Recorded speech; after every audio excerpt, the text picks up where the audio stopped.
In today's video, I'm going to teach you how to calculate the total sum in Google Sheets. If you need to quickly add a group of numbers together, Google Sheets makes the process very simple.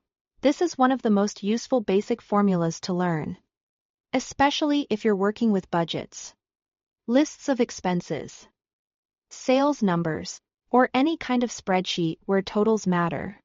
To get started, open your Google Sheet and look for the empty cell where you want the total to appear.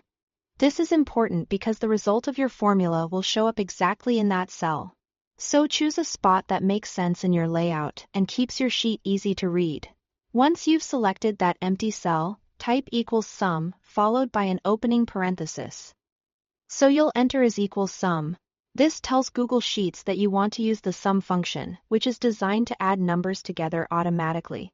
As you type, you may notice Google Sheets suggesting the formula for you. And that's completely normal.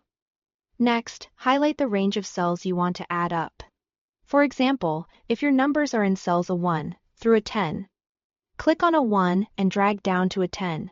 When you do that, Google Sheets will insert the cell range into your formula for you.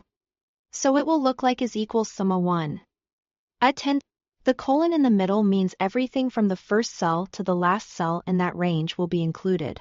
After that, add a closing parenthesis, so the formula is complete. Then press Enter on your keyboard. As soon as you do, Google Sheets will calculate the total and display the result in the cell you selected. One helpful tip is to make sure the cells you're adding actually contain numbers. If some cells are blank, that's usually fine, but if a cell contains text instead of a number, it may affect how your data looks and could cause confusion when you're checking your total. Another useful thing to know is that this same method works for ranges in other columns or rows as well. So even though the example uses a 1 to a 10, you can do the exact same thing anywhere in your sheet by selecting the appropriate range. This is a fast and reliable way to total values without having to do the math manually. And once you use it a few times, it becomes second nature. Thanks for watching.